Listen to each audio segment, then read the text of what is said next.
Welcome to 2016 Draft Kit video tutorials. Today we're going to take a look at our stats and projections, specifically the Roto calculator.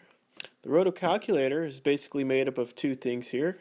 Benchmarks from last season for each league. Each place finisher had a certain amount of stats that they accumulated, and also team projections for this season based on the players that you add to each team. So as you can see here, the benchmarks and the projections. First place last year in a 10-team league was an 80 points. Second, 74.5. Third, 69. As you can see, the totals right there. So those are the numbers you're shooting for. Hitting, you got your 5 categories, and you got your 5 pitching categories. Now, first place batting average last year in a 10-team league was 283. Second was 281. Third was 278. Likewise for runs, homers, they're all listed right there for you to take a look as your draft is going on. That's what you want to shoot for. As we go over here to the projections, each team will have a projection as the draft goes. Team 1 through 10. Each one of these is a quick link. So you click on it, it'll take you right down to your team. And you can click back to top, take you right back to the top. Here's the current rank of every team tied for first, every team with 10 points to start.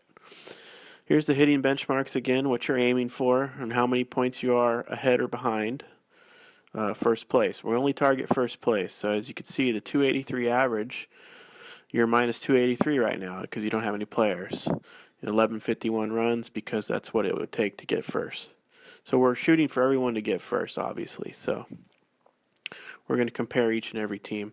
Same thing with the pitching. 102 wins was first, so you're minus 102 to start, ERA and WHIP as well.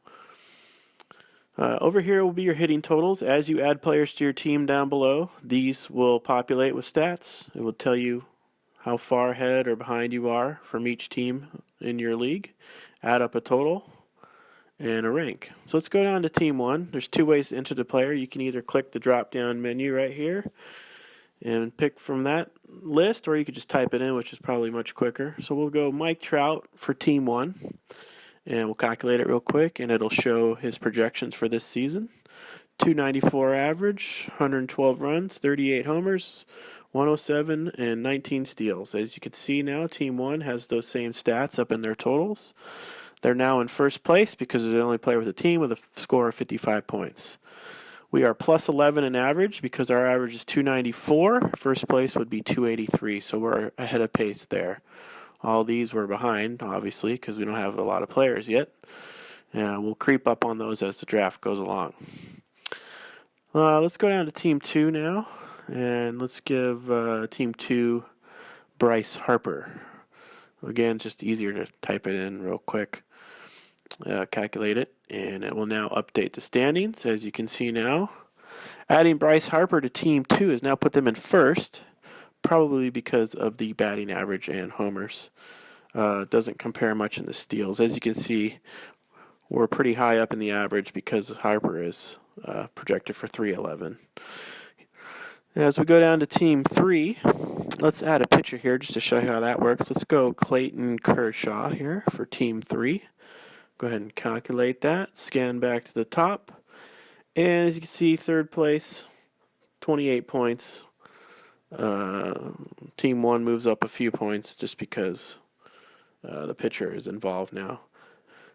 See, the pitching stats are going down. The ERA still got a pretty good lead there, but that's how that works. All right, let's go back. Let's add in another player to Team 1. Let's go with Carlos Correa, up-and-coming shortstop. And let's see what that does. Now that puts us back in first as Team 1. Our average is 282, so we're kind of right on pace there. Team 2 is right on our butt, though. They got a pretty good start.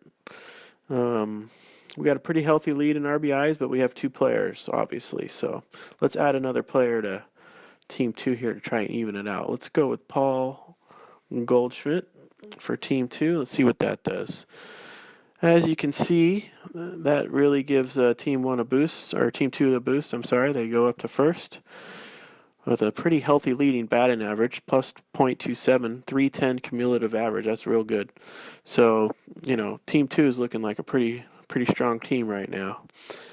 That's pretty much how it works. As you can see down here, all the totals add up for each team, so you can compare as you scroll down. And yeah, hopefully that will help you as your draft goes along. Hope you enjoyed it.